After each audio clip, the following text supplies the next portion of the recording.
Kapler was considered a pretty thoughtful guy for a ballplayer, always good for a bit more than the usual play in one game at a time cliches. In the middle of his career he retired, managed in the minors for a season, unretired and came back to play more. Not a typical thing for a player to do, that's for sure, but the Red Sox figured he was ready for it at the time. No one has ever doubted the guy's brains or ambition. Kapler has always been known as a physical fitness nut.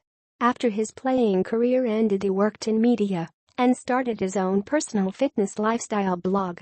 He'd write about some serious things, such as this excellent take about what leads a player to take PEDs.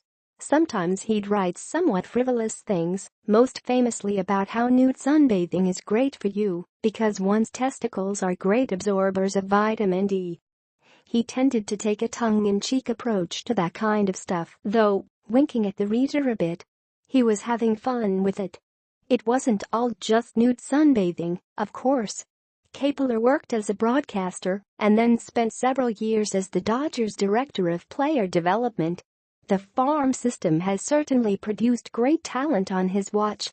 Taking that job, succeeding at it, and, later, interviewing to be Don Mattingly's successor as Dodgers manager show that he was committed to the game. Kapler didn't get the Dodgers managerial job despite initially being considered the favorite by the brass.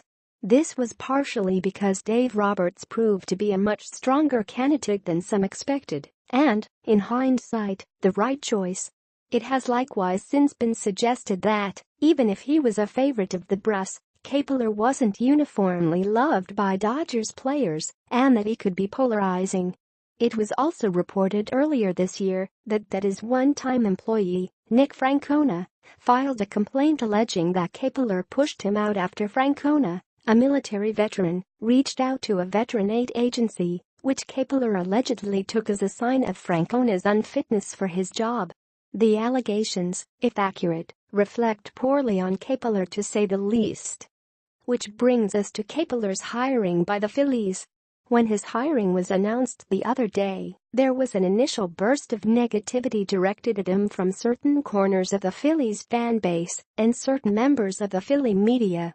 The nature of it, joking about his old fitness blog and rolling eyes at his sabermetric and analytical background, was to be expected. Kapler is a big departure from the types of guys who have always managed the Phillies. As I wrote at the time he was passed over for the Dodgers job, the baseball establishment encourages conformity and disparages even the most modest eccentricity. It's common to cast Kapler as something other than a baseball man even if, on the merits, he is every bit as much of a baseball man than anyone else. The complaining about Kapler extended into his press conference yesterday, when Philadelphia sports personality Howard Eskin asked a long awkward question about one of Kapler's old lifestyle blog posts. The post had to do with the health benefits of coconut oil.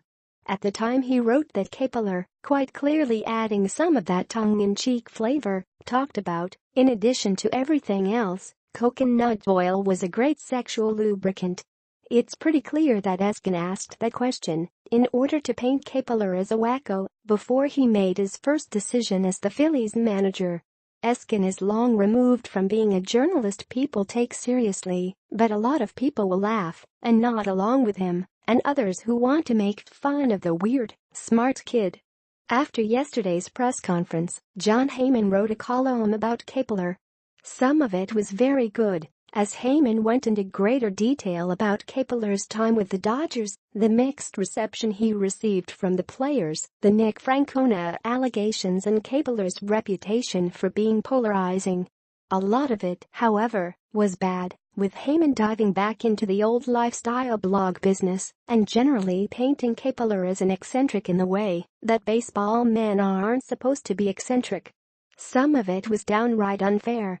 Check out this paragraph, one hard-to-believe story about Kapler. In order to talk to a group of minor league kids about analytics, a subject in which he is expert, he requested and received a rental teleprompter to use for his speech. That could be an issue since extemporaneous speaking is a prerequisite for a major league manager. I'm not sure how a journalist can preface an anecdote by saying it was hard to believe and then go on and uncritically offer the anecdote up anyway. It smacks of someone who wants to slam Kapler but wants to do it at arm's length. It's Bush League either way. None of which is to say that Kapler and his past is above questioning, and none of which is to say that Kapler will be successful as the Phillies manager. He might end up being a bad hire. But when it comes to assessing Kapler, both now and going forward, there is a legitimate line of critique, and there is an illegitimate line of critique. If Kapler has a hard time communicating or relating to his players, if those stories about him being polarizing in LA are borne out by him being polarizing in Philly, and if he simply performs poorly in the job, obviously, it's relevant and obviously it will determine if he's a success or failure as a manager. People should talk about that and reporters should report on it.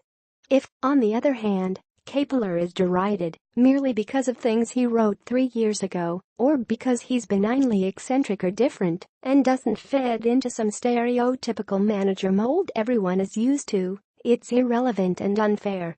It's valuing conformity for the sake of conformity, and it's evidence of the baseball establishment's regrettable tribalism.